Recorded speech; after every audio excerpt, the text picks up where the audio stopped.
Welcome back to Ask Dan Anything. And today I've got a question from a former client of mine, Tommy. He says, I'm stuck in a pattern when it comes to women. I'm overthinking it, I'm not communicative, and I'm not approaching enough. How do I break out of this? Sounds like a specific issue, but we're actually talking about something quite general in terms of socializing here, which is the overall problem of overthinking, isn't it? What is overthinking socially? Why does it occur? Why do we get trapped in our minds instead of taking action, especially when it comes to initiating socializing with new people? In basic, what you're doing is you're trying to find a risk-free way of doing it. And this comes from a deeper belief. So what happens is we see people who are very competent socially, or we imagine them, and we come to a conclusion that it must be a pain-free experience for them. That the way they socialize doesn't hurt them at all. Yeah? And so our brain goes to work trying to decipher the code for that pain-free version of socializing that we can then act on. It looks at a social situation and starts going through all the permutations of how it could go to try and find a way where it will go easily, naturally, flowing, with no rejection, no embarrassment, no getting your head kicked in by a jealous boyfriend, whatever. You're looking for a pain-free way. And so the key thing to understand here is underneath this overthinking is a belief that there's a pain-free way, and that's the belief that needs to be crushed.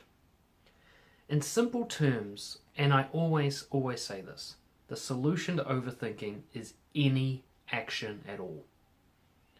Overthinking, the pattern of overthinking is always broken by an action, no matter how pointless, small, unsuccessful that action is. Because you go from having an imaginary problem to having a tangible one. If I go and make a mistake, at least I've got something real to deal with here. My brain can actually work with a small range of options in terms of determining the next step.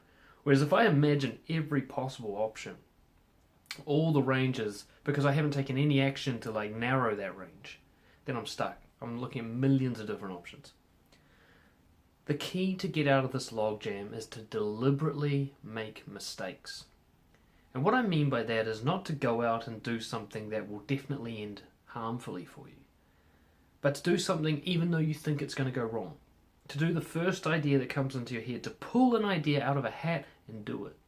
And this is actually a very practical way you can do this. You can write down all the things you could possibly do socially and literally pull them out of a hat and go do them.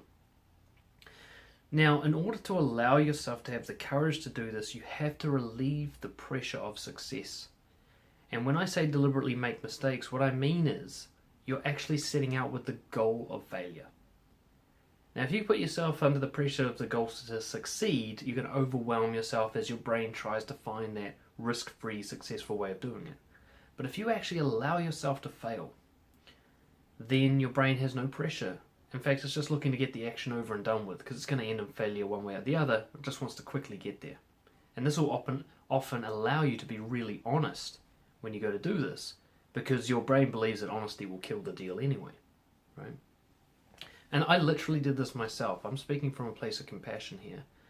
When I was getting all blocked up and overthinking about going to, we called it approaching back then, go up to strangers, initiate conversations.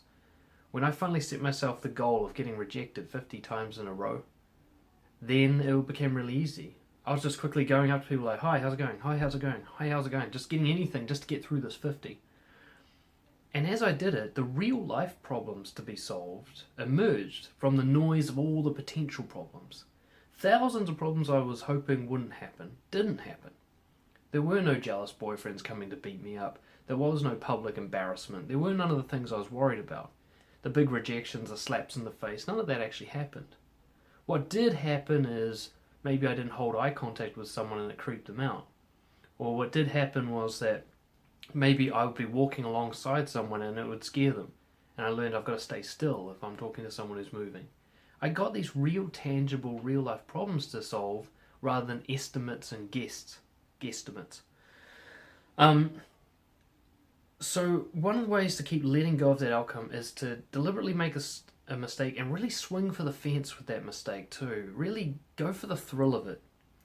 Go for the most attractive person who you're definitely sure will reject you, and be as direct as possible with that person. Go up to the group who's walking and doesn't want to talk to anyone and talk to them. Ask the shopkeeper if you can come behind the register and work with him for a while. Do the thing you think will definitely not work, and really go for it, rather than a tentative, hopefully it will maybe have a chance of working thing. If you can go out there, deliberately fail to a huge extreme, you'll create a mistake that you can learn from, rather than imagining every possible mistake and getting lost in the overwhelm. And the last point I want to make here is, all of this is coming from neediness and trying to take. You're trying to get a result from people. You're trying to use people to validate and reward yourself. You're trying to eat their soul with your approach. Try giving what you want to get. When you go out socially, what you want to get is somebody who's easy to talk to, somebody who does all the work with initiating, somebody who's open and honest and gives you a chance to connect. You want people to give that to you. So go give it to them. Be the one who lets them connect with you. Be the one who initiates. Be the one who's interested in them and makes it easy for them. Be the one who expresses attraction first. Be the leader you wish everybody else would be. And that way you'll be doing this for you and not for their approval.